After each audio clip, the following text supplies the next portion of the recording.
Voilà, bonsoir, on va commencer notre cours. Le cours est dédié à la mémoire et pour l'élévation de l'âme de Avraham Levi ben Zora.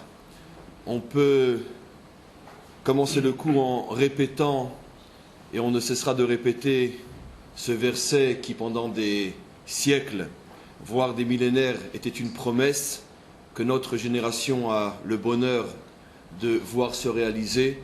Ki mitzion tetse Torah Udvar Hashem Meirushalayim, comme je l'ai dit il n'y a pas si longtemps que ça au même endroit. Heureuse la génération qui peut enseigner, qui peut étudier la Torah sur le Har Sion. Nous sommes ici sur le Har Sion, à quelques dizaines de mètres de ce qui sera bientôt la reconstruction du troisième temple. Et donc, comme on l'avait annoncé il y a quelques semaines, lorsque nous avons fait cette première soirée, le 11 Shvat, à cet endroit, nous avons annoncé que nous allons commencer, Be'ezrat Hashem, une longue série de cours, le Rosh Chodesh, à chaque fois le premier jour du mois.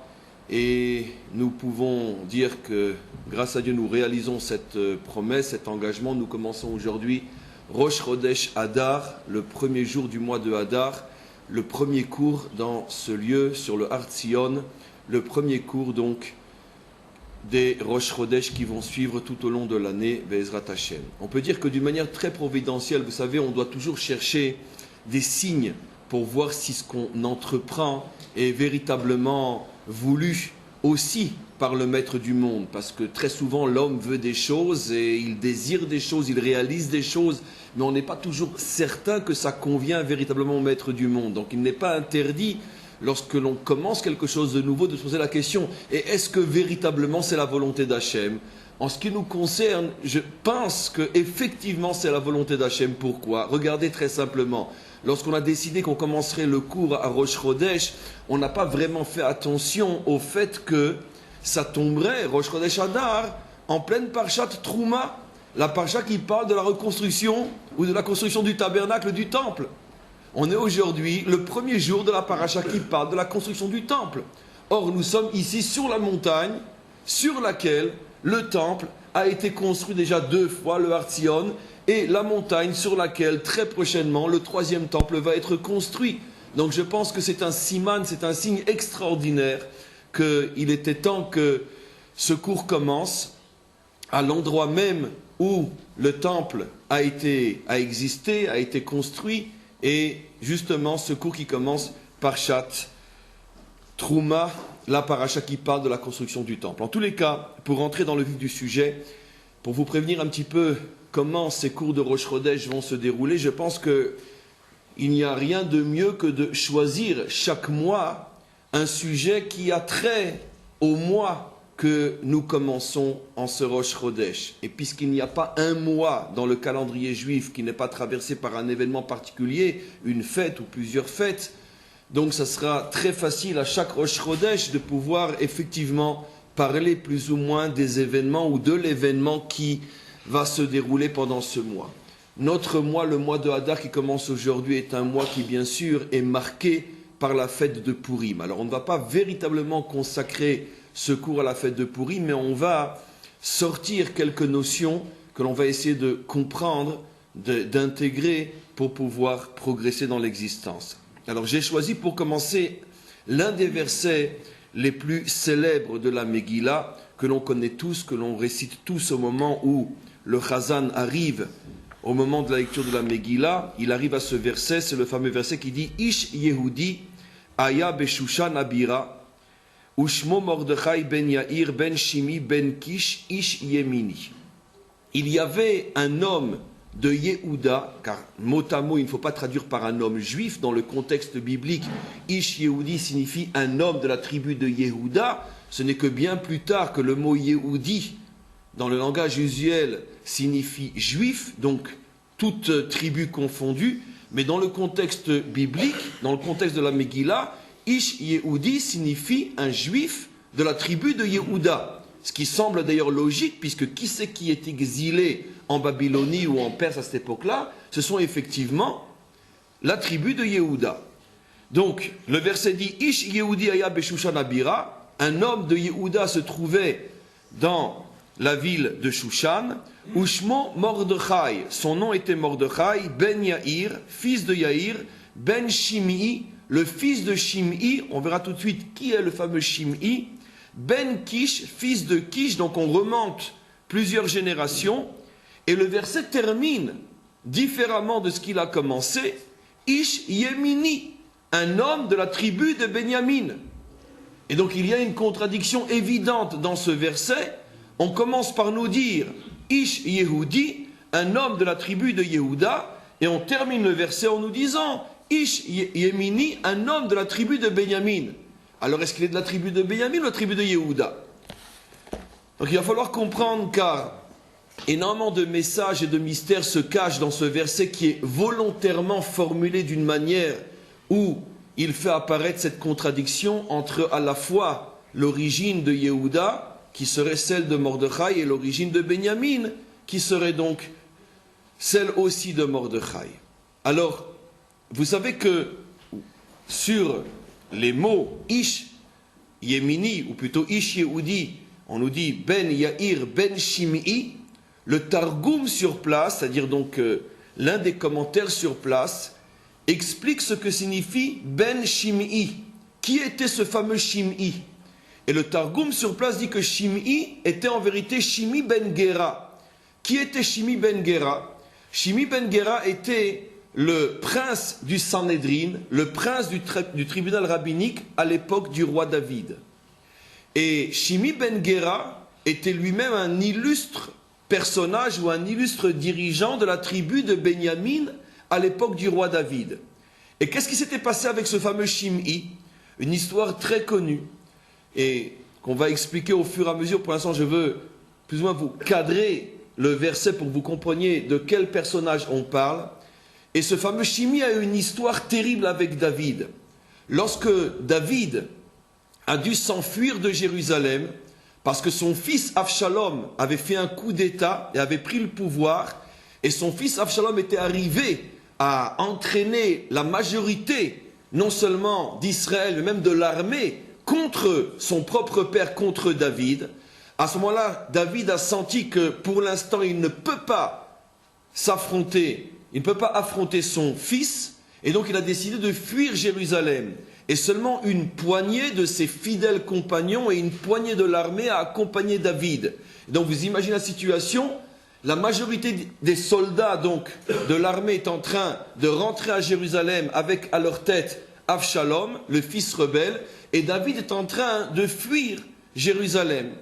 Et à ce moment-là, vient à sa rencontre un homme extrêmement respectable, Shimi ben Gera, que David connaissait très très bien. Shimi ben Gera, encore une fois, était le prince du Sanhédrin, si vous voulez, on pourrait dire le juge principal à ce moment-là en Eretz Israël à Jérusalem.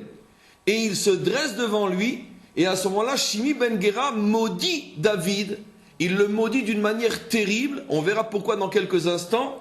Il le traite tout simplement de renégat, de bandit, d'assassin, de voleur, et même, il lui dit de toute façon, tu n'es même pas juif, tu ne mérites pas d'être notre roi. Pourquoi tu n'es même pas juif? Puisque tu viens de Ruth la Moabite, et comme on le sait, sur la conversion de Ruth, il y avait une très très grande querelle à l'intérieur du peuple juif. Une grande partie d'Israël, et pas des moindres, pensait que la conversion de Ruth n'était pas valable, parce qu'effectivement dans la Torah il est marqué Lo Yavo Moavi Bekehal Hashem, un mot à mot, quelqu'un de Moab ne pourra pas rentrer dans l'assemblée de Dieu. Et bien que le verset apparemment parle au masculin, une grande partie des maîtres d'Israël pensaient que ce verset inclut même les femmes de Moab. Et pourquoi ce verset est marqué au masculin? Parce qu'on sait très bien que dans la grande majorité des cas, la Torah parle au masculin et non au féminin. La preuve, 2 versets après celui qui dit que Loyavo Moavi Beka'al Hashem, il y a marqué Loyavo Mamzer Beka'al Hashem, qu'un mamzer, comme on le sait, un enfant d'adultère, lui aussi est rejeté. Et là-bas, le verset est au masculin, il n'est pas au féminin. Or, tout le monde sait que bien que le verset est au masculin, il inclut aussi les femmes. Même une femme qui est un enfant d'un adultère, elle aussi a un statut particulier. Et donc on ne peut pas tirer une preuve du fait que le verset est dit au masculin pour faire une différence entre les femmes et les hommes. Et donc une grande partie des maîtres d'Israël pensaient que non seulement un homme de Moab ne peut pas se convertir, mais une femme de Moab ne peut pas se convertir, ce qui rend caduque complètement la conversion de Ruth, et donc toute la descendance de Ruth jusqu'à David Améler ne pouvait pas être considérée comme de vrais, de bons convertis, et donc ne pouvait certainement pas être roi et être la famille royale. Et donc voilà que Shimi ben Gera, encore une fois, se dresse devant David, et finalement le traite, le maudit, le traite de tous les noms.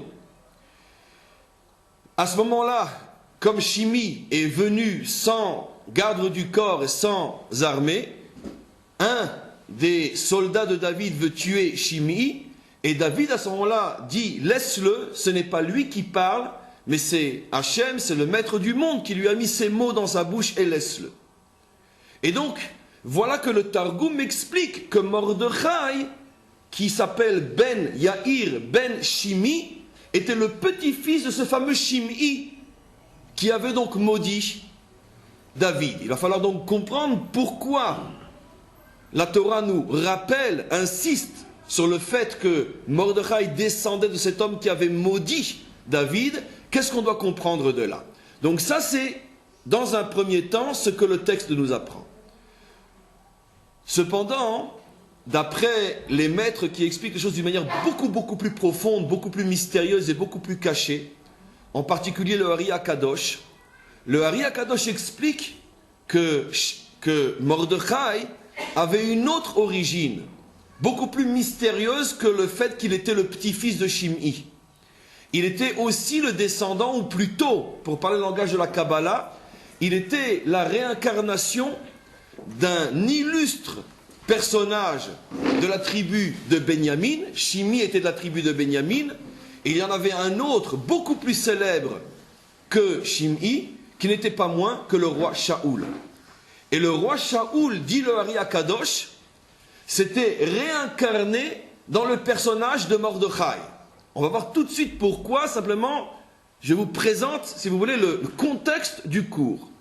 Et donc ce qui fait que, soit d'après le Hari HaKadosh, qui lui explique les choses d'une manière beaucoup plus profonde et mystérieuse d'après les secrets de la Kabbalah, ou soit d'après le Targum, qui lui, on pourrait dire, voit la filiation d'une manière plus simple, Mordechai était effectivement, comme le dit la fin du verset, Ish Yemini, il était effectivement un homme de la tribu de Benyamin, Yemini, et soit il était un descendant direct de Shimi, soit il était la réincarnation d'après l'âme du roi Shaoul.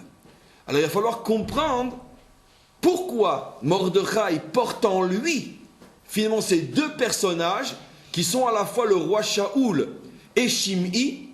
Et il est clair que puisque Mordechai va jouer un rôle fondamental, déterminant dans notre histoire, le fait que la Torah mette en évidence, soit d'après l'aspect voilé, le Hari HaKadosh, soit d'après l'aspect dévoilé, ce que dit le Targum, qu'en tous les cas Mordechai était le descendant ou la réincarnation de personnages extrêmement significatifs dans notre histoire, comme Shaoul le roi ou Shimi le prince du Sanhédrin, il va falloir comprendre en quoi Mordechai, d'une certaine manière, qu'est-ce qu'il vient faire, qu'est-ce qu'il vient réparer, qu'est-ce qu'il vient incarner comme descendant ou comme réincarnation de ces deux personnages. Surtout, pour que vous compreniez, ces deux personnages, Shaoul et Shimi, ont en commun que les deux ont été des ennemis jurés du roi David.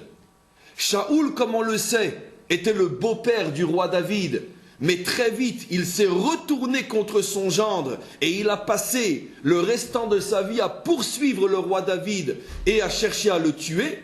Et de même, Shim'i, comme on a vu, a maudit le roi David lorsqu'il a pris la fuite et qu'il a dû sortir de Jérusalem. Alors qu'est-ce qui s'est passé?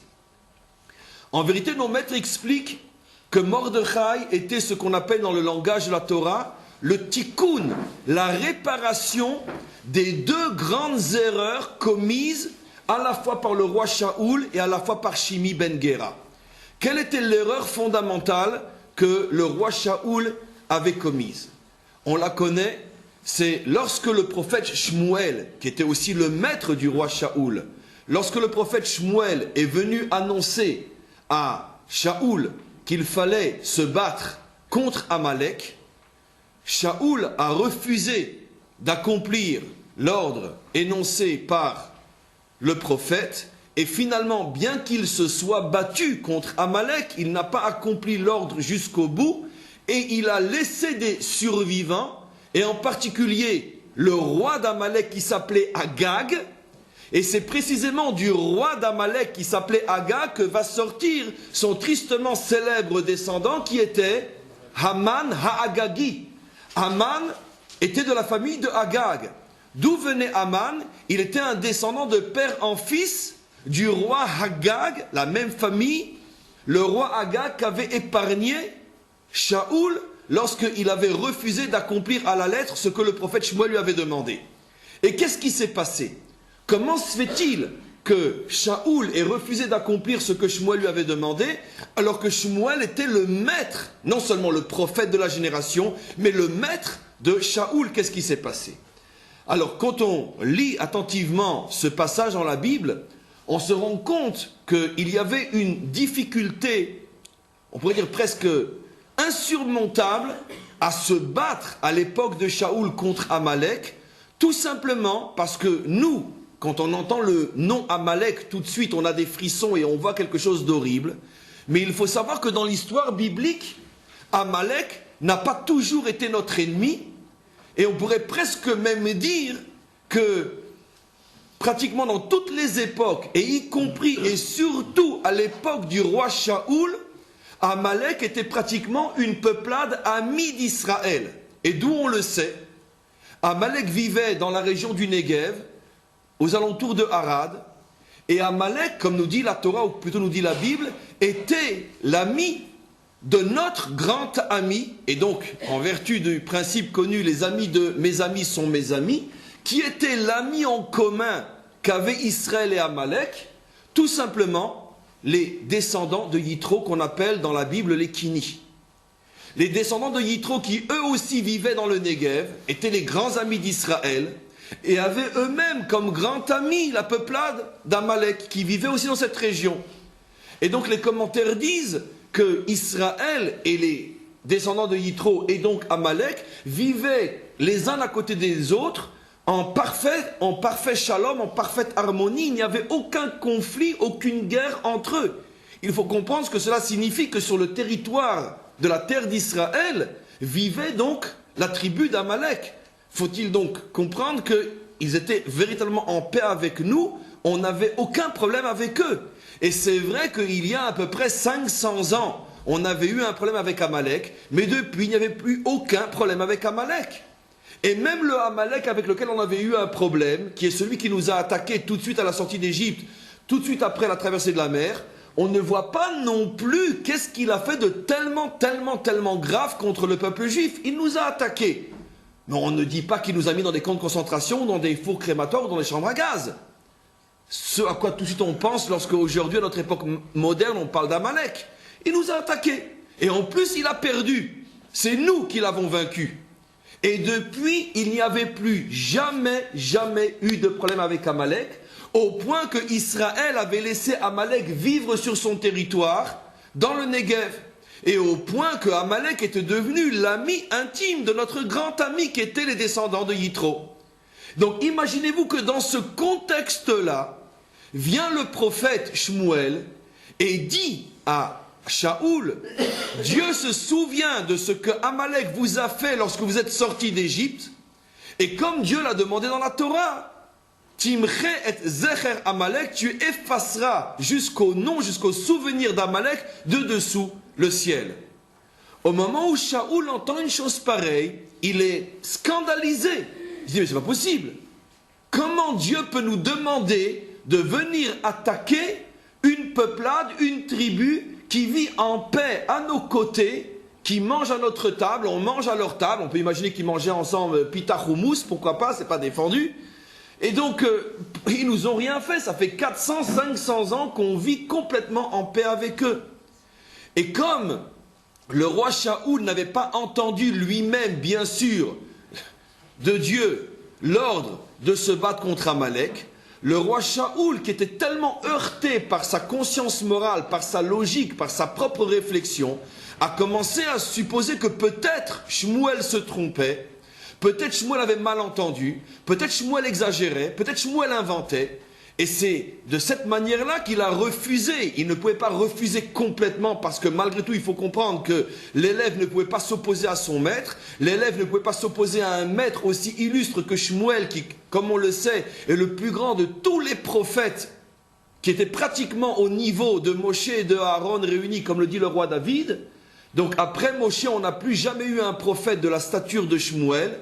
Donc ce n'était pas évident pour le roi Shaoul de ne pas du tout accomplir l'ordre. Mais le roi Shaoul, pour bien montrer qu'il était révolté, qu'il n'acceptait pas ce que Shmuel avait demandé, le roi Shaoul a épargné en particulier le roi Agag et quantité d'autres. Et c'est du roi Agag que sortira le fameux Haman qui, lui, ne cherchera pas à nous épargner puisque ça va être le premier qui va parler d'exterminer le peuple juif. Donc, je reviendrai sur cette histoire-là quand vous allez voir ce qui se cache derrière. On a donc un conflit ici entre un ordre qui apparemment paraît extrêmement injuste et cruel, qui n'est pas accepté par Shaoul, parce que Shaoul pense que ce n'est pas moral, ce n'est pas normal, ce n'est pas logique de s'attaquer à Amalek dans le contexte que Shmuel et Shaoul vivaient à cette époque-là. Qu'est-ce qui se passe maintenant avec Shimi ben Gera, qui lui aussi est un descendant de Benyamin, lui aussi est plus ou moins un contemporain de Shaoul et de David? Qu'est-ce qui se passe?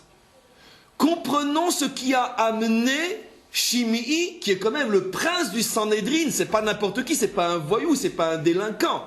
Imaginez-vous le Gadol Hador aujourd'hui, vous multipliez par des milliards et des milliards, c'est peut-être et encore l'ombre de Shimi ben Gera. Le prince du Sanhédrin à l'époque du roi David. Pour la petite histoire, il était aussi le maître et l'éducateur du roi Salomon, quand il était jeune et adolescent. Ça veut dire que ce n'était pas n'importe qui, c'est lui qui a enseigné la Torah à celui qui allait devenir le plus sage de tous les hommes. Comment Shimi ben Gera en est arrivé à maudire David? Vous imaginez que depuis que David avait pris la royauté, et depuis que la royauté était sortie de la tribu de Benyamin pour passer dans la tribu de Yehuda, vous imaginez donc que la tribu de Benyamin, et en particulier ses illustres dirigeants, dont Shimi faisait partie, voyaient d'un très mauvais œil le fait que la royauté avait quitté cette tribu. Et donc, quand on voit d'un très mauvais œil quelque chose qu'un autre nous a pris, quelle est la réaction normale? D'attendre la moindre faille, la moindre erreur pour dire « Ah, vous voyez ?» et de reprendre ce qu'on pense nous avoir été volé. Et donc tous les yeux de Benyamin particulièrement étaient sur David. Manque de peau pour David et sa famille, c'est que dès le départ, David venait d'une famille qui était extrêmement compliquée et complexe. Si déjà David, en tant que Yehuda, avait pris la royauté au roi Shaoul, mais que lui-même venait d'une famille, on pourrait dire, entre parenthèses, tout à fait respectable et respectée et honorable, déjà en soi, ça aurait été un problème de conflit et de jalousie entre les deux tribus. Mais ce qui rajoutait à la complexité de cette tension entre eux, c'est que David venait d'une famille où il était très facile de mettre le doigt dessus et de dire, vous voyez, c'est n'importe quoi. Comment ces gens-là peuvent oser prendre la royauté au roi Shaoul? Pourquoi? Puisque ça remontait à l'histoire de Ruth. Et comme on le sait, le peuple juif était divisé en deux grandes écoles. Une école qui se trompait, mais qui était souvent majoritaire et qui pensait que Ruth n'avait pas le droit de se convertir. Et une école qui avait raison, mais qui était souvent minoritaire. Ça a mis du temps jusqu'à ce que cette école a pris définitivement le dessus sur l'ensemble des maîtres d'Israël. Cette école minoritaire pensait que non, il y a une différence entre les hommes et les femmes de Moab, et que les femmes de Moab non seulement peuvent se convertir, mais en plus, Ruth est la plus illustre de toutes les femmes juives de l'histoire de notre peuple. Mais cette voix-là n'était pas suffisamment entendue dans le peuple juif. Et vous pensez bien que toute la tribu de Benjamin appartenait à quelle école? À celle qui pensait que Ruth ne pouvait pas se convertir, puisque ça servait les intérêts de la tribu de Benjamin, qui de toute façon depuis le départ pleurait la perte de la royauté. En plus de ça, se sont rajoutés quantité d'événements qui ont poussé les Juifs en général et surtout la tribu de Benjamin à arriver à la conclusion évidente que la famille de David était des imposteurs et qu'ils ne méritaient pas de régner sur Israël. Parmi les événements, on pourrait dire décisifs, ça bien sûr était ce qui s'est passé entre David et Bathsheba. L'histoire de David et Bathsheba avait été très mal acceptée à l'intérieur du peuple juif. On ne va pas maintenant expliquer ce que nous savons plus ou moins tous.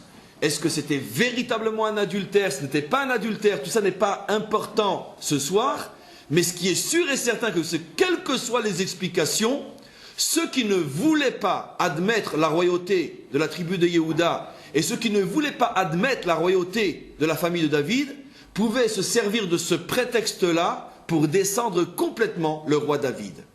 Le Talmud rapporte que quand le roi David rentrait dans un lieu d'étude où se trouvaient des maîtres d'Israël qui appartenaient à la tribu de Benjamin, ces maîtres-là demandaient au roi David, dis-moi roi David, quand quelqu'un va avec une femme mariée, quel est son statut? Genre.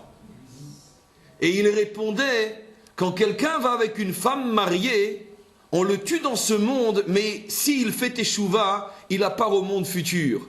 Mais quand quelqu'un fait honte à son prochain en public, même s'il fait échouva, il n'a pas part au monde futur. Et David dit que quand il m'agressait avec ces questions-là, mon sang se glaçait dans mes veines et j'avais le sentiment que j'allais mourir.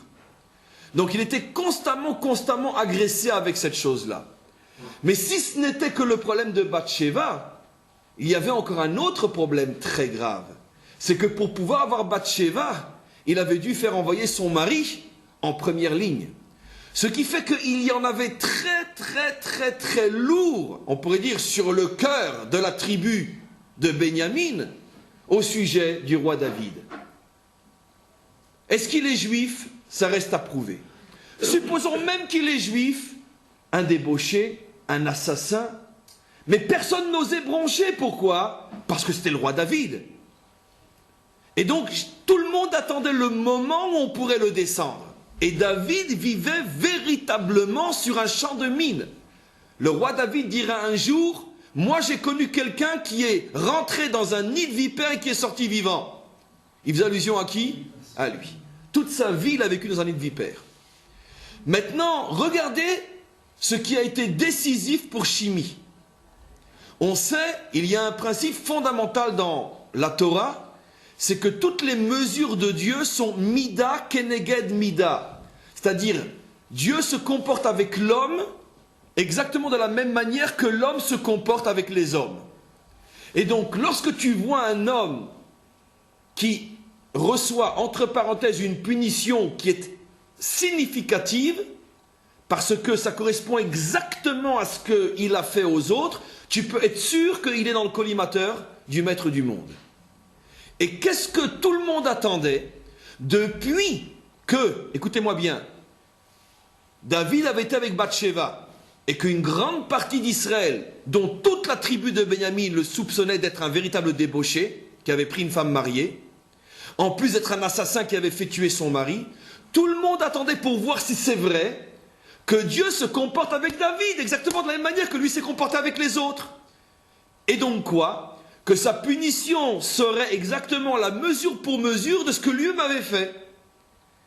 Et quand son propre fils s'est révolté contre son père et a fait ouvertement savoir que si son père lui tombe dans les mains, il le tue, et lorsque son propre fils est arrivé à Jérusalem, et la première chose qu'il a fait, c'est de prendre les 18 femmes de son père qui n'avaient pas eu le temps de prendre la fuite, et les a violées aux yeux de tout Israël, Shimi ben Gera, qui lui savait très bien interpréter ce qui se passe sur terre, car il était prince de Sanhédrin, il a dit, mais qu'est-ce que vous voulez de plus que ça?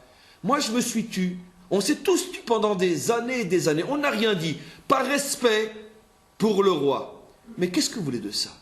Où vous avez vu dans l'histoire un fils qui veut tuer son père, et où vous avez vu dans l'histoire un fils qui viole les 18 femmes de son père? Attends, on n'est pas ici dans un clan de mafiosi. On est dans une famille juive au moins aussi respectable qu'une autre. À plus forte raison qu'elle devrait être plus respectable que n'importe laquelle des autres. C'est la famille royale. Où a-t-on vu dans notre histoire d'Ishimi ben Gera qu'un fils veut tuer son père chez nous, dans notre peuple, et qu'en plus il lui viole ses 18 femmes? Shimi ben Gera, après avoir posé la question, continue doucement et dit, c'est évident, c'est pas des juifs, ils sont pas de chez nous. On vous l'avait dit, personne ne voulait nous écouter. En plus, c'est un bandit, c'est un assassin, c'est un débauché, c'est un voyou. Voilà la preuve, c'est pas moi qui le dis, c'est le maître du monde. Shimi, comment oses-tu? Mais regardez, vous ne savez pas, on vous a pas appris à l'école que le maître du monde dirige son monde mida keneged mida, mesure pour mesure. C'est pas moi qui le dis, c'est le maître du monde qui le dit. Un fils qui veut tuer son père et qui viole ses 18 femmes, c'est pas la preuve que David a reçu la punition exacte de ce qu'il avait fait aux autres? Il a tué un homme, son fils veut le tuer. Il a violé une femme, ses femmes sont violées. Et Shimi ben Gera sort. Il va à l'encontre de David et lui dit, tu vois, on te l'avait dit. Tu n'es qu'un sale violeur, un sale bandit, un sale assassin, et va te faire pendre. Pourquoi il se dresse devant David sans même la moindre protection? Parce que Shimi est tellement persuadé que c'est absolument évident que même David va reconnaître que c'est le maître du monde lui-même qui lui signifie qu'effectivement, il est un imposteur. Et quand en plus, Yoav, le porteur d'armes de David, veut tuer Shimi, et que David dit devant Shimi, mais seulement Shimi n'a rien compris, laisse-le, c'est pas lui qui parle, c'est Hachem qui parle. Qu'est-ce qu'a pensé Shimi? Eh ben, vous voyez, même David est d'accord, parce qu'il peut parler contre le monde entier, pas contre Dieu. Et voilà. Mes amis, cette histoire de Shaoul et de Shimi, ces deux histoires sont porteuses d'un message extraordinaire. Les deux se sont radicalement et complètement trompés, et chacun à l'envers de l'autre. Et j'explique. L'erreur terrible du roi Shaoul, c'est qu'il n'a pas été capable de déceler derrière un visage d'ange un monstre. Shaoul n'a pas été capable de comprendre que derrière l'apparence angélique d'Amalek, puisque c'est comme ça que se présentait Amalek depuis des siècles, qui étaient nos voisins avec lesquels on commerçait, avec lesquels on mangeait, ce qui est permission de manger, etc., qui vivaient sur notre territoire sans le moindre problème. Donc forcément ces gens-là avaient acquis la confiance totale d'Israël, bien qu'ils nous avaient fait ce qu'ils nous avaient fait. C'est dire à quel point Amalek avait apparemment complètement changé sa nature, au point que même le roi Shaoul a dit, mais c'est pas possible, Shmuel se trompe, c'est inacceptable. Quelle a été l'erreur du roi Shaoul? L'erreur du roi Shaoul a été de ne pas avoir la force de déceler derrière l'apparence d'Amalek un véritable monstre. Dankeshen, Biteshen, etc. Et puis on fait du violon, et puis on emmène les juifs se faire, etc., sur l'air d'un violon. Bien sûr, on connaît, on sait dans l'histoire à quoi ça correspond, ce genre d'apparence civilisée qui, pas de problème, sur l'air d'un violon, allait vous faire gazer. C'est vrai. Les gazeurs ne sont pas forcément des gens qui ont une tête de monstre. Et la Torah nous prévient que parfois Amalek peut se cacher derrière une apparence tellement séduisante et tellement convaincante qu'il est bien, que même un homme de la grandeur du roi Shaoul, alors qu'il a reçu un ordre du prophète, même lui se laisse avoir. Donc quelle a été l'erreur du roi Shaoul? De ne pas déceler le monstre derrière l'ange. Mes amis, quelle a été l'erreur de Shimi qui appartient à la même tribu? Exactement l'inverse. de ne pas voir l'ange derrière une apparence de monstre. C'est le contraire. David se présente apparemment comme un monstre. Un violeur, un adultère, un assassin. David présente tous les signes faciles qui permettent à Shimi de dire mais celui-là, il faut absolument le mettre de côté. Et donc chez David, c'est le contraire de chez Amalek. Chez Amalek, la présentation est bonne et l'intérieur est complètement pourri. Et chez David, la présentation est mauvaise.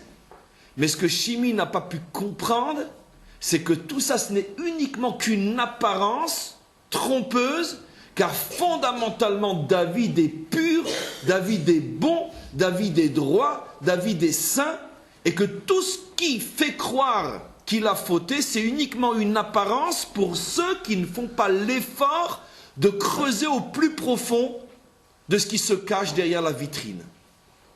Et donc on voit une chose extraordinaire que je vais vous expliquer. Il semblerait que la tribu de Benyamin, représentée ici par ses deux plus illustres représentants, le roi Shaoul et Shimi, donc la royauté et la Torah, puisque Shimi est le prince Sanhédrin, cette tribu fait une erreur inimaginable par l'intermédiaire de ces deux symboles. À chaque fois, elle se trompe sur l'apparence. Quand l'apparence est bonne, Shaoul se fait avoir, il ne voit pas qu'Amalek sera toujours Amalek, et que Dankeschön, Bitteschön, ça ne veut strictement rien dire. Et Shimi, lui, se laisse terroriser par une apparence mauvaise, et ne voit pas que l'apparence mauvaise de David n'est qu'une vitrine, mais que fondamentalement David ne correspond pas du tout à ce qu'il semble montrer. Les deux se trompent. Pourquoi ? Il y a deux raisons extraordinaires à cela qu'expliquent nos maîtres. Première raison, mes amis, Benyamin, donc le descendant de l'ascendant, le père fondateur de cette tribu, est le seul des enfants d'Israël qui n'a pas connu sa mère. Pourquoi ? Parce que sa mère est morte à sa naissance. Benyamin a été éduqué sans mère. Et alors, ça veut dire quoi? Nos maîtres disent que la femme véritable, celle dont parle la Torah, celle vers laquelle les femmes d'Israël doivent tendre, je parle de la femme dans ce cas-là, on pourrait dire, dans l'essence du féminin, et ce n'est pas forcément acquis parce qu'on est né femme, la définition fondamentale de la femme, c'est, disent nos maîtres, Bina yetera nitna la isha. La femme est dotée du kohar de la bina, plus que l'homme. Et c'est quoi la bina? Les avin davar mitor davar. Être capable de ressentir, de comprendre ce qui est caché à l'intérieur de l'apparence. Les avin davar mitor davar. Quand tu as une chose qui t'apparaît, qui est davar, ne t'arrête pas à ce qui apparaît, essaye de percer le mystère, de rentrer à l'intérieur et de découvrir véritablement la chose qui est à l'intérieur de la chose. C'est la dimension féminine authentique. Où on le verra par exemple, sans trop s'appesantir, dans la capacité qu'ont eu les mères d'Israël, par exemple Sarah, de déceler dans le personnage de Ishmaël, ce que même Abraham n'avait pas pu déceler, au point que si ce n'était l'intervention de Dieu lui-même, Abraham n'aurait jamais vu ce que Sarah voyait. Si ce n'était Dieu qui lui avait dit « Kol ma she'omar lecha Sarah shma bekola », il n'aurait rien vu. Ça veut dire que Sarah a vu au plus profond du caractère d'Ishmaël quelque chose que Abraham ne voyait pas. Pourquoi ? Parce que la femme a été dotée de cette capacité de dépasser l'apparence, c'est le kohar de la bina, et de déceler véritablement ce qui se cache derrière les yeux. Et ça, c'est le rôle essentiel d'une mère. C'est le rôle essentiel d'une femme et d'une mère. Benyamin avait été privé de cette dimension parce que Benyamin n'a pas eu de mère. Et donc automatiquement, il manquait à Benyamin cette dimension de la bina, d'être capable de dépasser l'apparence. Et à chaque fois que Benyamin par l'intermédiaire de ses illustres descendants, va être confronté à une situation où il ne faut pas se faire piéger par l'apparence, Benyamin va fauter.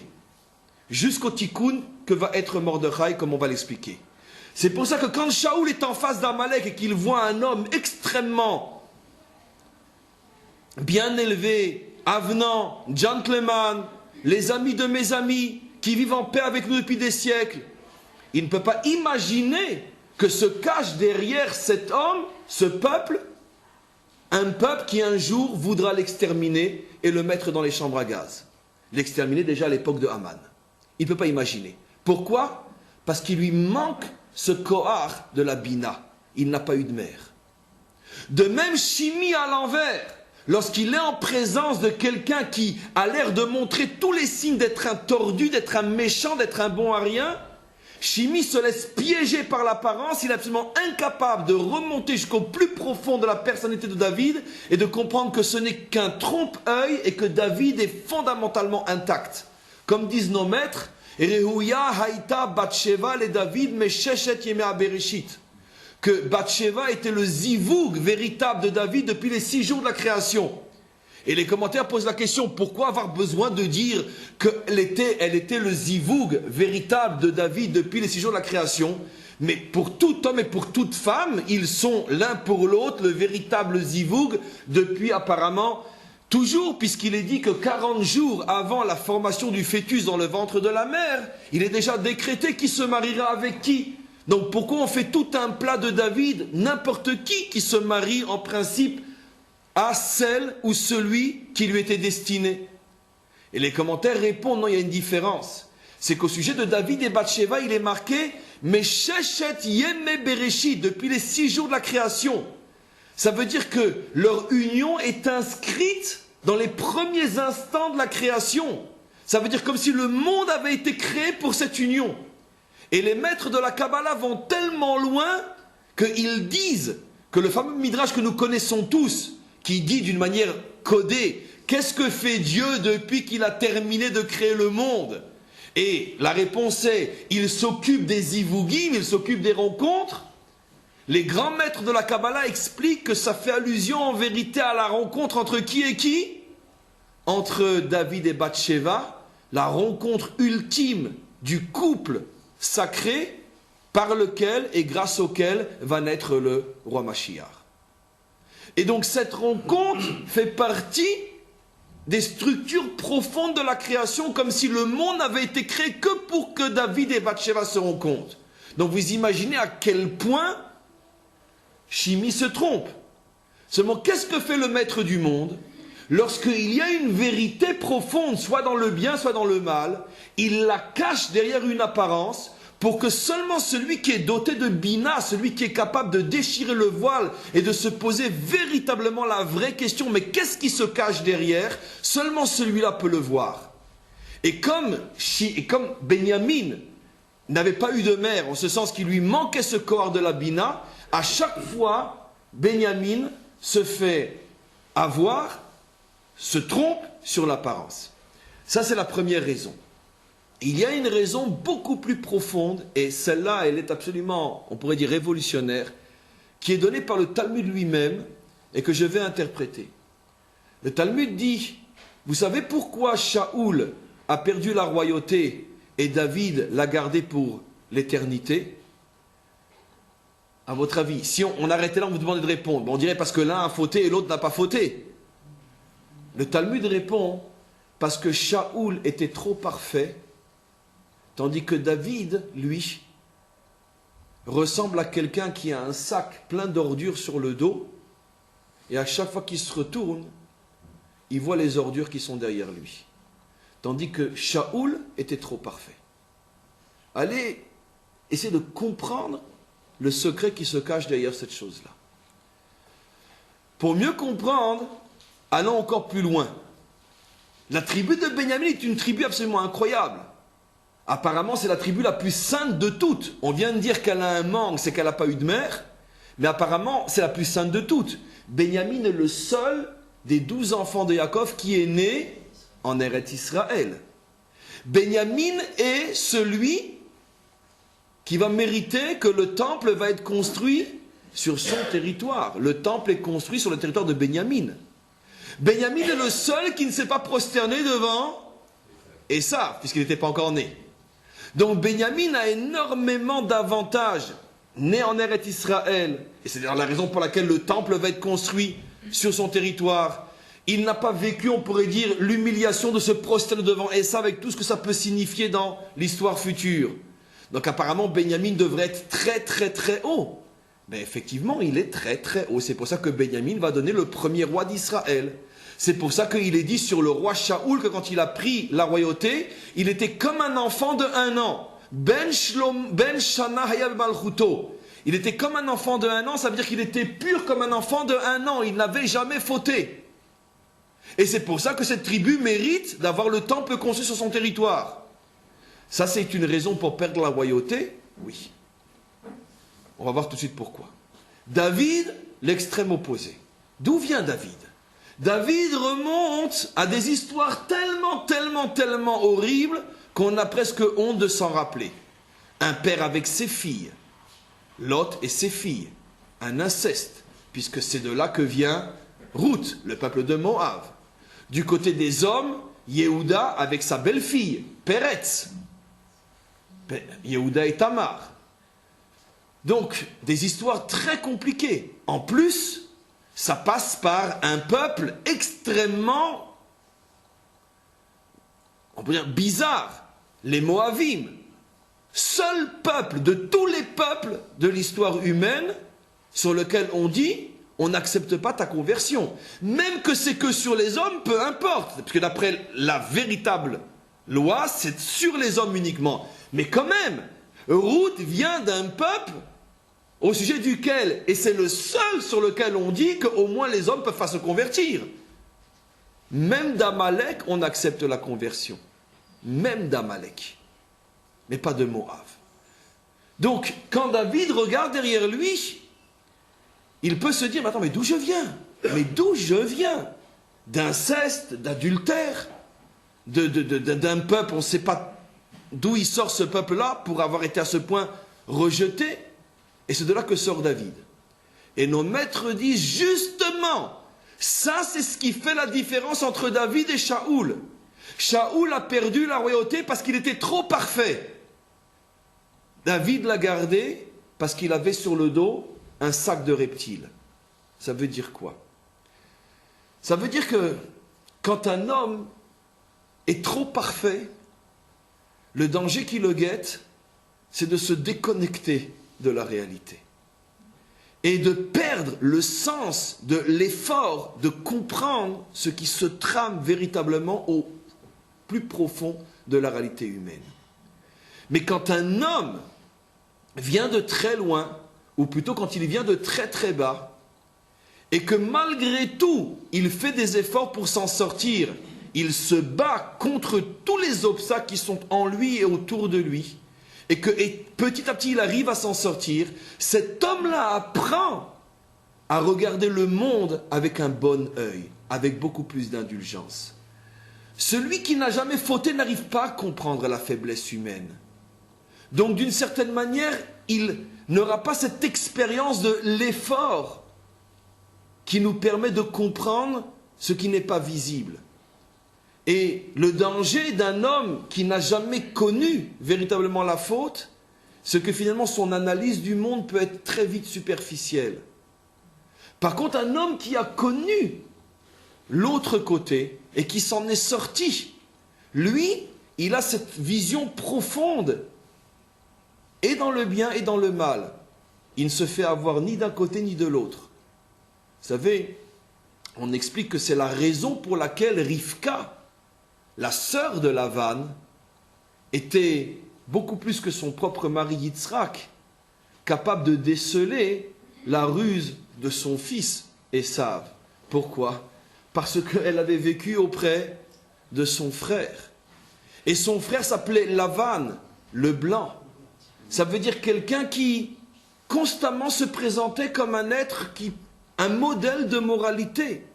Regardez avec quelle sournoiserie, mais ça passe, ça marche. Il arrive à chaque fois à faire taire Yaakov.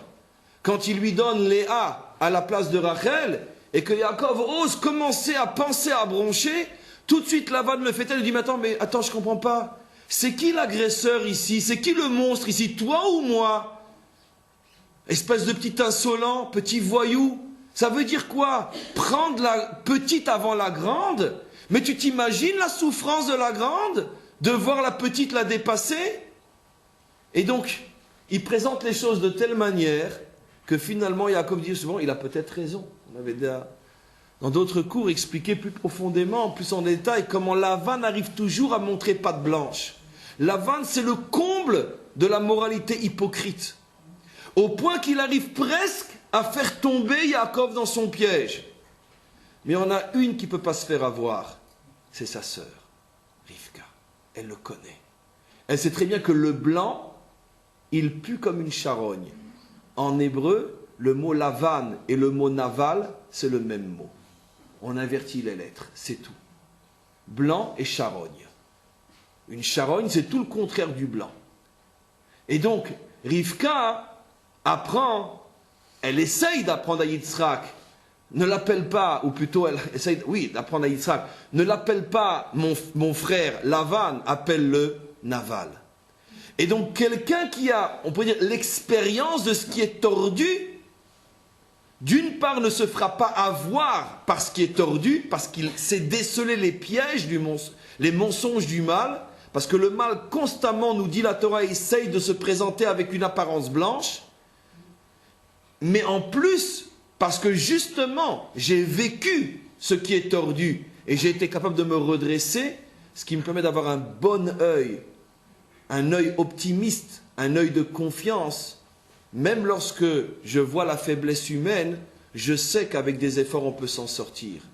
Mais Shaoul, lui, qui est loin de ça, Shaoul qui est dans une famille hyper respectable, Shaoul qui est la tribu de la terre d'Israël, Shaoul qui est la tribu de la sainteté, Shaoul qui est la tribu du temple ou du tabernacle, peu importe, Shaoul ne connaît pas tous les mécanismes sournois et profonds de ce qu'il y a de tordu dans l'homme.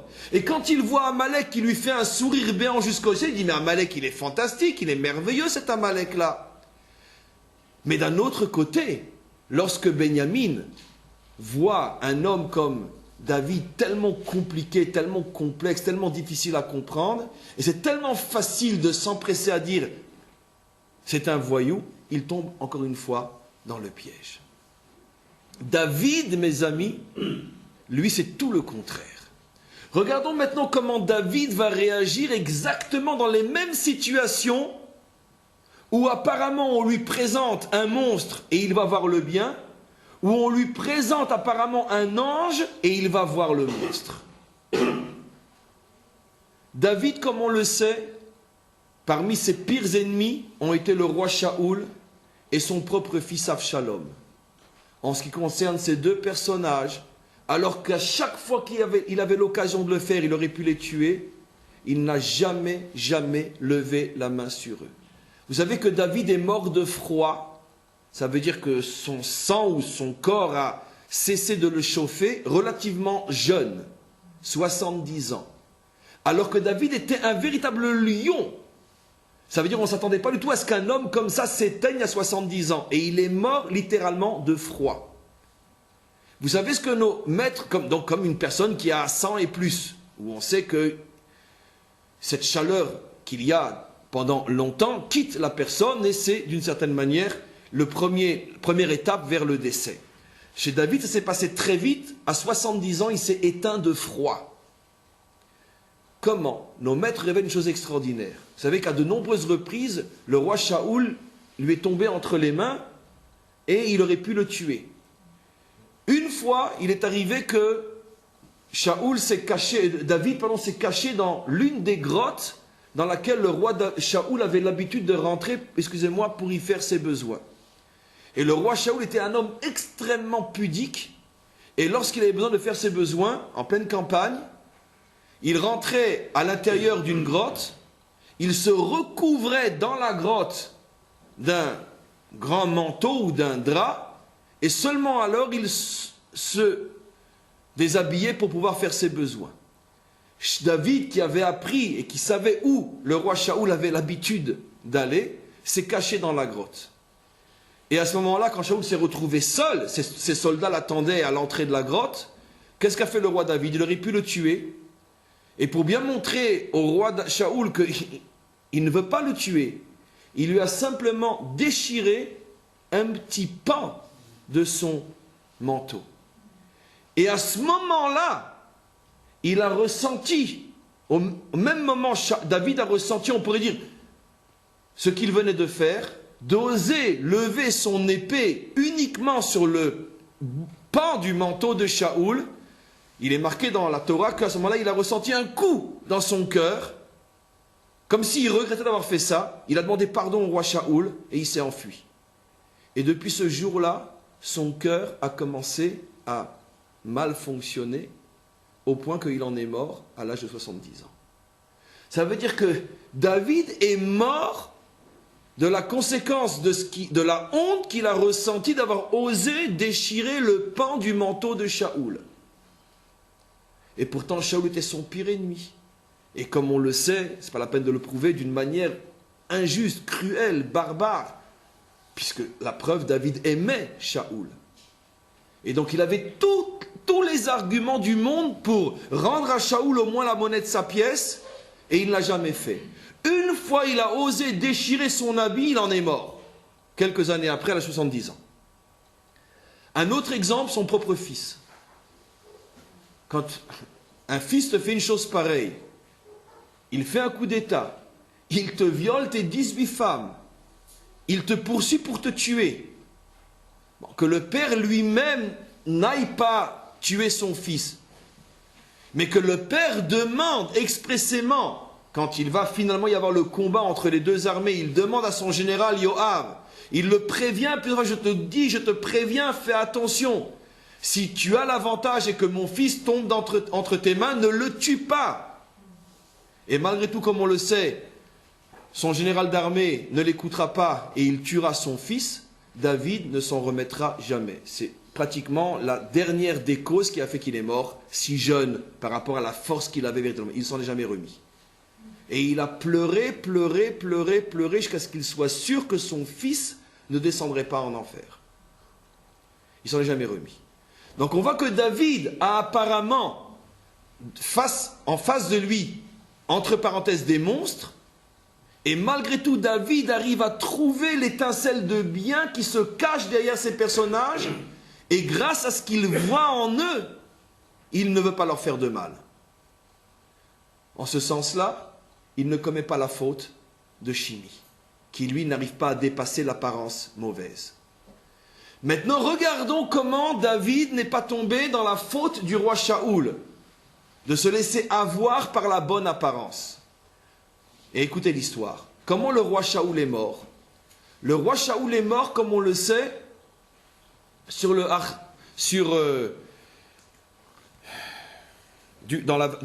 une des montagnes à côté de Beth-Shan, je ne me rappelle plus le nom.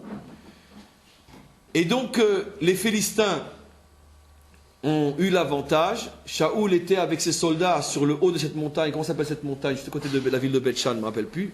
Peu importe. Gilad, je crois, je ne sais plus. En tous les cas, Shaoul se trouve avec ce qui lui reste comme soldat. Et les Philistins sont en train de monter, monter, monter, monter. Le roi Shaoul sait qu'il n'en a plus pour très très longtemps. Et il supplie son porteur d'armes, on pourrait dire son garde du corps, de le tuer. Pourquoi? Parce qu'il sait que s'il tombe entre les mains des Philistins, ils vont le souiller, l'humilier, le déshonorer. Et donc, pour éviter ce Chilul Hashem, parce que c'est le roi d'Israël, il préfère mourir de ses propres mains que de tomber entre les mains des Philistins. Et il demande donc à son porteur d'armes de lui donner un coup d'épée. Le porteur d'armes, dans un premier temps, ne veut pas, il a peur. Comment peut-il lever la main sur son maître, sur le roi d'Israël? Shaoul, voyant que dans quelques minutes, les Philistins vont l'attraper, on peut imaginer ce qui va lui arriver, à ce moment-là, il se jette lui-même sur son épée. Mais apparemment, il a mal visé, et il ne se tue pas véritablement, mais il est en train de mourir. À ce moment-là, son porteur d'âme a pitié de lui, et il lui donne le dernier coup fatal, et il arrive à s'enfuir. Et ce soldat, donc, qui a achevé, si on peut dire, qui n'a fait que achever, parce que de toute façon il était mourant, il allait mourir, qui n'a fait que achever le roi Shaoul, arrive à s'enfuir, il arrive chez David, et il dit à David, sache que ton ennemi est mort. Alors David lui dit, mais comment tu sais que mon ennemi est mort? Donc Shaoul, parce que c'est moi qui lui ai donné le dernier coup, et il lui raconte toute l'histoire. Immédiatement, David sort son épée et il le tue. Comment tu as osé lever la main sur l'oint de Dieu, sur Mashiach Hachem, celui qui a été oint, l'huile d'onction par laquelle les rois étaient consacrés rois. Et David le tue. Tous les commentaires font remarquer que ici David a prouvé qu'il n'était pas tombé dans le piège. Écoutez ce qui se cache derrière ça, il n'était pas tombé dans le piège de l'apparence. Apparemment, je ne comprends pas. Shaoul est ton ennemi juré. Toi, tu ne veux pas lever la main sur lui. Très bien. Mais laisse la providence faire les choses. Laisse le maître du monde s'occuper de tes ennemis pour toi. Le maître du monde s'occupe de tes ennemis. Le maître du monde fait tomber ton ennemi. En plus, de toute façon, ton ennemi est déjà mort. Ce qu'a fait le porteur d'âme, c'est tout simplement, on pourrait dire, activer sa mort pour ne pas qu'il meure, ce qui lui reste encore de temps, pour ne pas qu'il meure dans des conditions plus atroces. Donc au contraire, dis-lui merci, dis merci à Hachem d'abord de t'avoir débarrassé de ton ennemi, sans que toi tu sois obligé de le faire, et en plus ce porteur d'âme, qu'est-ce que tu lui veux? Qu'est-ce qu'il a fait de mal? De toute façon, Shaoul était mourant. Les commentaires répondent que David a décelé dans les propos de ce soldat qu'en vérité, la raison pour laquelle il l'avait tué, ce n'était pas pour abréger ses souffrances, ce n'était pas pour qu'il ne tombe pas entre les mains des Philistins, mais c'était tout simplement pour avoir le mérite de se faire passer devant David comme celui qui a donné le dernier coup fatal à son ennemi. Et quand David a décelé dans les propos de ce soldat que son intention n'était pas pure, si David avait ressenti que le soldat avait tué Shaoul pour effectivement lui éviter de mourir dans la torture, mais c'est sûr que David l'aurait même récompensé. Mais comme il a senti que l'intention était mauvaise, il l'a puni pour ça. Et donc on voit que David a été capable de déceler derrière l'apparence ce qu'il y a de mauvais. En ce sens, il n'est pas tombé dans le piège de Shaoul. Et donc on voit que David, à 2 reprises, a été confronté à cette épreuve de l'apparence, soit l'apparence bonne et ne pas se laisser avoir et sentir que derrière l'apparence bonne se cache le mal, ou soit l'apparence mauvaise et ne pas se laisser avoir non plus et sentir et comprendre que derrière l'apparence mauvaise se cache quelque chose de bon. Et pourquoi David avait cette force que Shaoul n'avait pas ou que Shimi n'avait pas? Parce que justement David vient de tellement loin. David vient justement, il provient, il est la conséquence, le résultat d'un parcours tellement complexe. Qui mieux que David sait et est capable de sonder ce qui se cache au plus profond de l'humain? Puisque on voit qu'il est absolument impossible de juger d'après les apparences. Qui aurait pu imaginer que d'un père et ses filles, Lot et ses filles sortiraient un jour le Mashiach? Ce qui prouve que les choses ne sont pas aussi évidentes qu'on le pense. Et c'est pour ça que nos maîtres nous disent que David, qui est le produit de tout un processus de choses extrêmement complexes et tordues, lui est capable de comprendre les hommes et il ne se laisse pas avoir par l'apparence.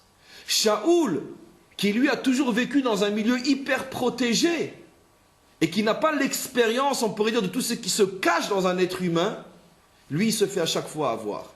Lui ou Shimi, c'est le même problème. Maintenant, pour terminer, on va comprendre que Mordechai est le tikkun, la réparation de toutes les fautes commises par la tribu de Benyamin, et en particulier les fautes donc, qui sont symbolisées par Shaoul et Shimi. Et c'est pour ça qu'au début du verset, on l'appelle Ish Yehudi, bien qu'il ait un Ish Yemini. Comment est le tikkun? Il est arrivé, bien qu'il était Ish Yemini, il est arrivé à vivre exactement comme un Ish Yehudi, ça veut dire comme la tribu des rois. Comment il a fait le tikkun? On sait que la raison véritable pour laquelle Aman a pu mettre en danger le peuple juif, c'est pour une faute qui apparemment n'en était pas une qui justifiait ou qui pouvait justifier qu'Aman puisse mettre à ce point le peuple juif en danger, au point que le seul dans la génération qui a compris qu'il y avait un piège, c'était Mordechai. La faute, on la connaît tous. Lorsque Achashverosh a invité tous les peuples à venir à son fameux banquet, et que la Torah précise qu'il a tenu personnellement, il a veillé à ce que chaque peuple reçoive la nourriture selon sa tradition, et donc pour nous, avec toutes les règles de la cacheroute, ce qui faisait que c'était absolument impossible de ne pas y aller.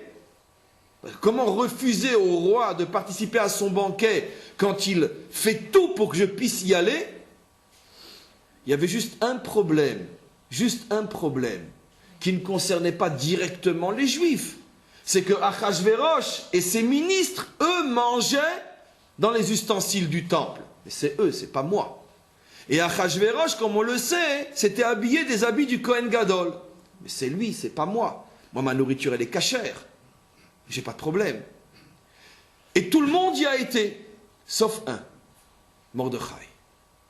Mordechai a compris que là, il y avait un piège. Quel était le piège? Le piège de se dire que tu gardes les formes de la vérité alors que le fond n'y est plus du tout. Parce que les formes de la vérité, les formes de la halakha y étaient, c'est cachère. Si lui veut manger dans les ustensiles du temple, c'est son problème. Mais moi, je mange dans des ustensiles cachères. Si lui veut s'habiller avec les habits du Kohen Gadol, c'est son problème. Lui, c'est Assuérus. Mais moi, je viens habiller avec mes tzitzit et ma kippa. Donc c'est pour ça qu'ils y ont tous participé. En se disant qu'on ne peut pas faire cet affront, on est en exil, on est ses esclaves. On ne peut pas à ce point lui faire cet affront de ne pas y aller. Tous les peuples y vont, nous on ne va pas y aller. En plus c'est cachère. Mordechai leur a dit, jusqu'à quand vous allez vous réfugier, vous cacher derrière la halakha, et vous gardez la forme et vous sacrifiez le fond. Tout ce repas n'est que pour vous obliger à participer à un banquet dans lequel il y a un chilul Hashem, une profanation du nom divin absolument incroyable. Vous le voyez manger dans les ustensiles du temple et vous participez à ce banquet. Oui, mais c'est cachère. Oui, mais c'est lui. Non. Dépasse l'apparence. Sois prêt à donner ta vie pour le fond. On ne peut pas toujours se réfugier dans la forme. À ce moment-là, Mordechai a commencé à faire le tikkun de ce que Shaoul et Shimi avaient raté.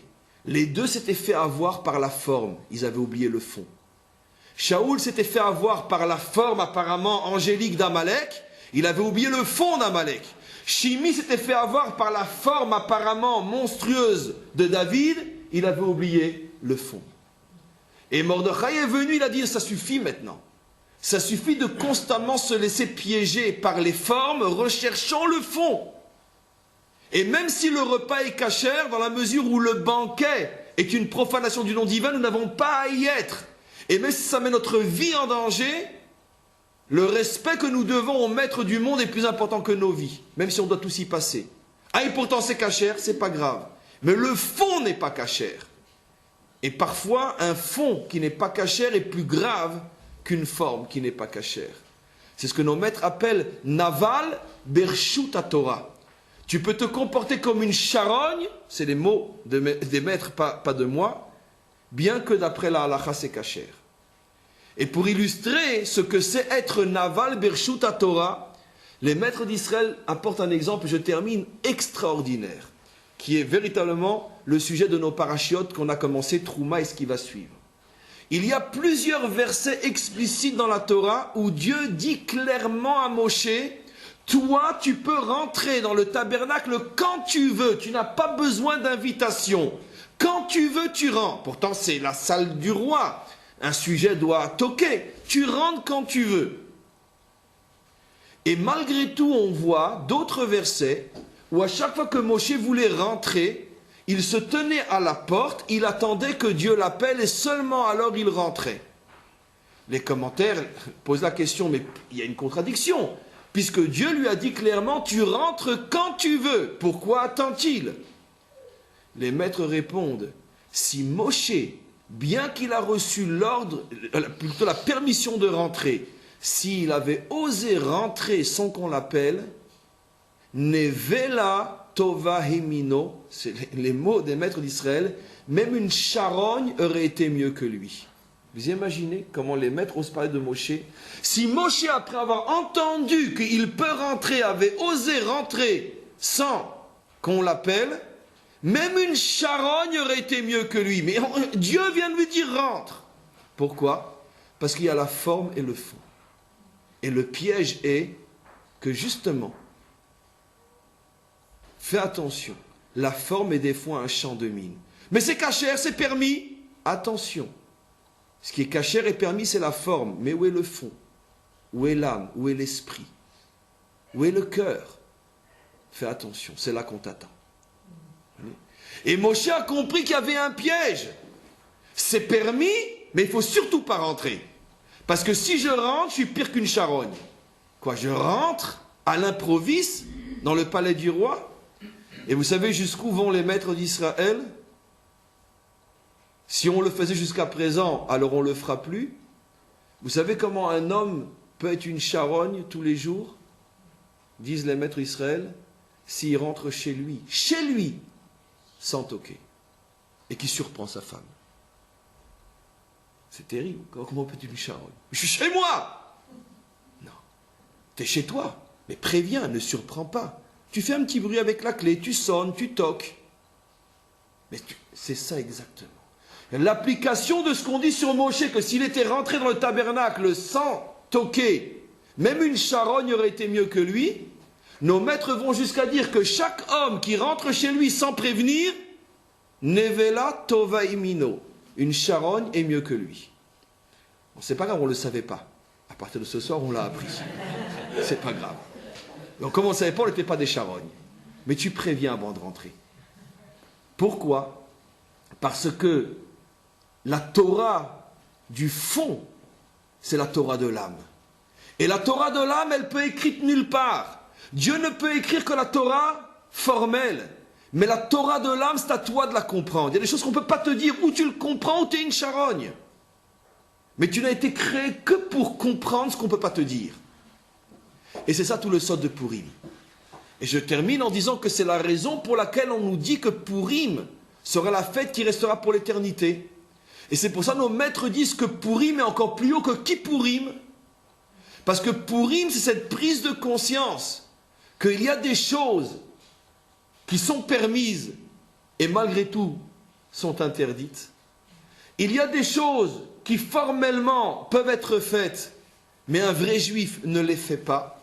Dit d'une manière générale, la véritable Torah se situe à un niveau où tu arrives à comprendre ce qu'on ne te demande pas de faire. Ça, c'est la véritable Torah.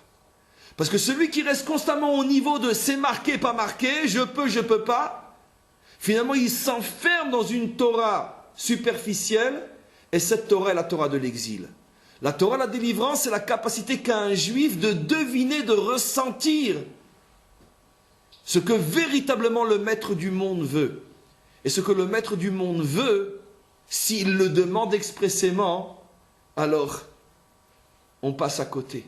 Et c'est pour ça qu'il ne demande pas, pour que ton travail à toi soit précisément de comprendre ce qu'il ne veut pas te demander. Et c'est la raison pour laquelle nos maîtres disent que quand les louchot ont été donnés, elles faisaient, c'est un code bien sûr, une métaphore, elles faisaient 6 mesures de hauteur, 2 mesures étaient entre les mains de Dieu, 2 mesures étaient entre les mains de Moshe, et 2 mesures entre les deux qui étaient vides. Et les commentaires disent, c'est quoi les 2 mesures qui sont vides? Ces 2 mesures-là, c'est quoi? Eh bien, c'est tout ce que Dieu veut véritablement que tu fasses, mais qu'il ne te demandera jamais. Parce que c'est là que ça se situe. Allez. Ton travail se situe justement dans cet espace vide. C'est tout ce non-dit qui fait la différence entre un grand juif et un autre. Dans le non-dit. Parce que quand véritablement on cherche ce que Hachem veut, alors on arrive dans cet espace vide, dans ce non-dit. où là se dévoile la véritable grandeur. Et c'est ça tout le tikkun de Purim. On pourrait bien sûr, et je dois m'arrêter, on pourrait expliquer encore et encore et encore. Je tiens juste à dire que les maîtres expliquent que ce sera la différence fondamentale entre les deux premiers temples et le troisième temple. Les deux premiers temples sont ce qu'on appelle dans la Torah, plutôt dans la Kabbalah, la lettre. Mais le troisième temple sera au niveau du blanc qui est autour de la lettre. Dans le décodage, vous savez que quand on écrit une lettre sur un parchemin, il y a la lettre qui est, ici le shin qui est noir, mais sur le parchemin, tout autour du shin, il y a un petit espace blanc qui est très important. Si deux lettres se touchent, rien que deux seules lettres dans tout le Sefer Torah est pas soul. Il faut toujours qu'il y ait cet espace blanc. Cet espace blanc qui est autour de la lettre fait justement allusion à ce que Dieu ne demande pas, ce qui n'est pas dit, là où il n'y a pas de lettre, mais qu'il faut que tu comprennes toi-même. Et les maîtres de la Kabbalah expliquent que les deux premiers temples ont été construits au niveau de la lettre, mais que le troisième temple sera construit au niveau du blanc. C'est-à-dire lorsque le peuple juif arrive à un niveau où il ressent profondément ce qu'est véritablement la volonté d'Hachem, et qu'il est capable d'atteindre cette Torah qui n'est pas explicitement dite, à ce moment-là, c'est le niveau de la délivrance, et ce niveau-là, c'est le niveau d'une délivrance éternelle. Parce que quand on arrive à cette proximité, à cette intimité avec Hachem, au point qu'on devine ce qu'il veut véritablement, avant même qu'il ne le demande, ça prouve que le lien est très très très fort, et ce lien, il est éternel et indestructible. Amen. Vechen Yeratzon.